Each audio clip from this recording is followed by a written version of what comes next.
Welcome back to another video from Scattering the Light Ministries. And today we are going to speak about another law of health, water. How necessary is water in sustaining life? Water is one of the most abundantly supplied elements of nature. There is no other element of nature, with the exception of pure air, that is as important in sustaining life as pure water. No wonder we are told water is life. The body is three-fourths water.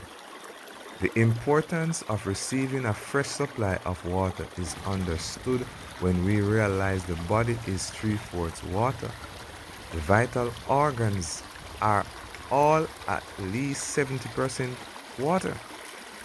The blood and brain of the human body are composed of about 4/5 water.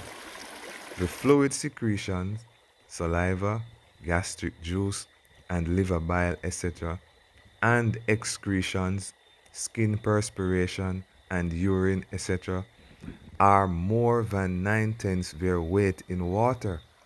And these fluids need clean water regularly to perform their functions.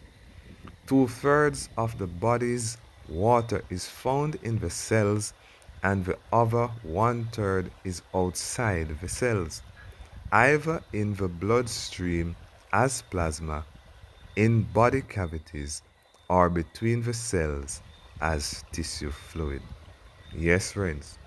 So water is very essential to life. It must be used internally, and you are going to see the importance of taking water internally.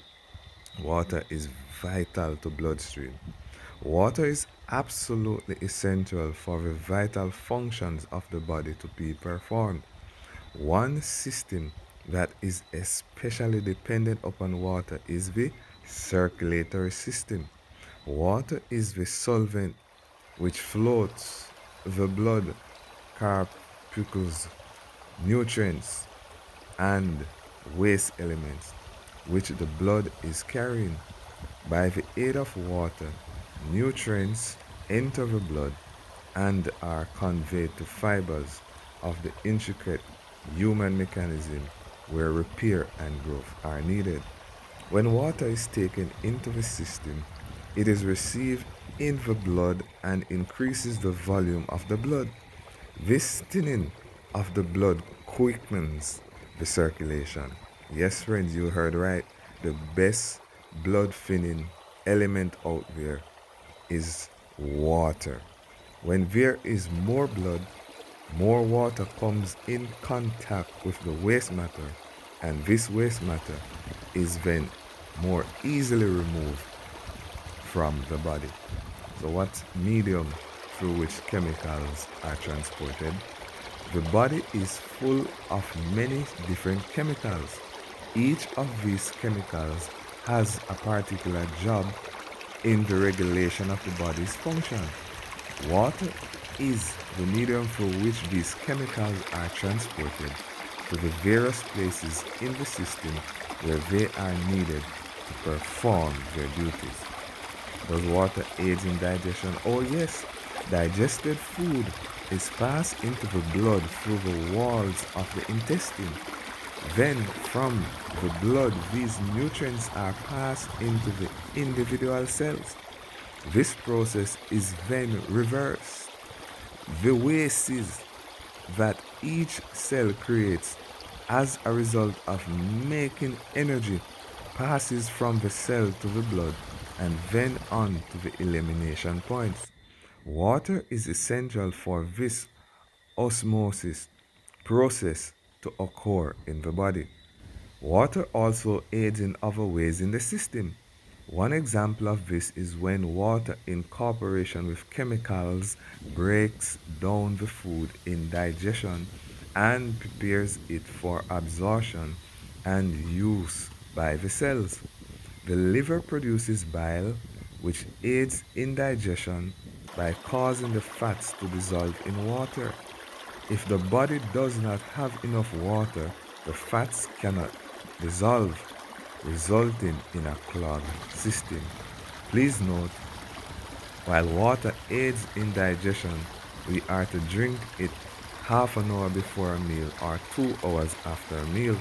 Water should not be taken with a meal because it will retard digestion by diluting the digestive juices, resulting in putrefaction of the food in the system. So, what are some results of having sufficient water? Please listen carefully. An abundant supply of water in the body results in the following. Number one, all the moving parts are lubricated. Yes, friends. Number two, the blood is purified. Number three, organs in the body that are vital are invigorated. Number four, the body temperature is regulated by water. Without water, exercise would cause enough heat to coagulate the blood. Number five, contributes to proper bowel elimination. Number six, and aids in resisting diseases. So, how much water is needed? Just how much water does the system need every day? The organs of the body needs 2 quarts of water daily to function properly. Water is continually passed away from the body through the eliminating organs, such as the skin, kidneys, or lungs. The average person eliminates about 5 pints of water in 24 hours, and an equal new supply must be replaced in order to preserve the fluidity of the blood. Water aids in elimination. Drinking water freely increases the function of the mucous membrane of the intestinal tract. This important organ of elimination, when given plenty of water, passes more fluid onto the contents of the intestine. Thus, ease of transit is increased, helping with the universal trouble. Yes, friends, what is that? Constipation. This membrane also removes from the blood its foulest materials, rendering the blood cleaner for the building up of tissues. In this way, water aids both in waste removal and tissue repair. So, what happens to our bodies when we lack water? Even when not enough water is taken internally, the process of elimination continues. This robs water from the tissues and blood and will hinder their ability to properly perform their much needed functions. The eliminating organs, the kidneys, skin, and lungs, when not supplied with enough water, will be hindered in removing waste from the system. These unremoved wastes will accumulate throughout the entire body, clogging the system and causing an environment conducive to disease. Should water be used externally? Oh, yes. All of this has been dealing with water taken internally. But what benefit does the use of water externally give us? Baths do much more than simply clean the skin. A warm bath soothes the nerves and equalizes the circulation. It also causes easier perspiration, overcomes obstructions in the system. It is a benefit to the kidneys and urinary organs. The muscles become more flexible, the body and mind are invigorated, the intellect is made brighter, and every faculty becomes livelier. Yes, friends, the above are especially true when a hot or warm bath is followed with an application of cool to cold water. It is not necessary that the water be so cold that the body is sent into shock, but there does need to be enough difference in the water temperature to cause the skin to react. Did you know water increases circulation? When used properly, The external water can address the two limitations of the blood. The first limitation is that there may not be enough blood for an emergency need. External water treatments can, over a period of time, increase the amount of blood in the body. The second limitation is the tendency of the blood to pool or congest in damaged or infected areas of the body. Hot and cold water applications will drain away the congestion of blood as well as bring a quantity of fresh, newly oxygenated blood to the area that needs it. Hot and cold water applications will also speed up the circulation of the blood. The heart pumps the blood throughout the entire body, but in the more distant parts, the heart cannot pump the blood along quickly. The blood vessels themselves have the ability to dilate and contract, thus pushing the blood along.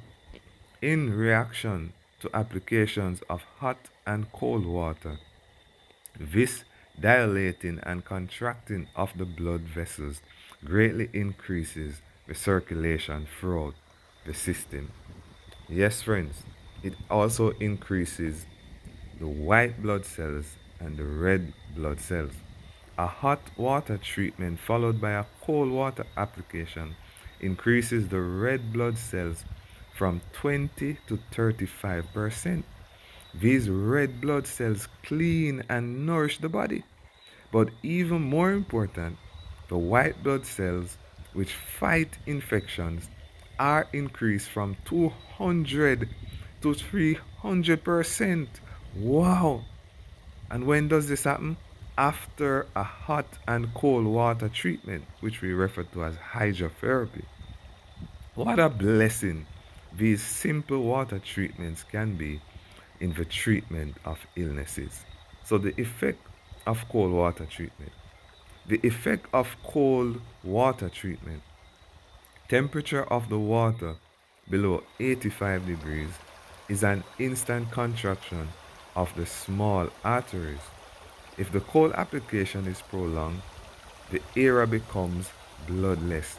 A brief application of cold water produces a momentary contraction followed by relaxation and an increase in the blood supply to the specific area.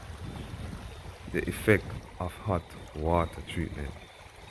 The effect of a hot water treatment. Temperature of the water higher than 98 degrees will increase the circulation. Hot baths are extremely stimulating to the system. Effect of warm water treatment. The effects of a warm water treatment.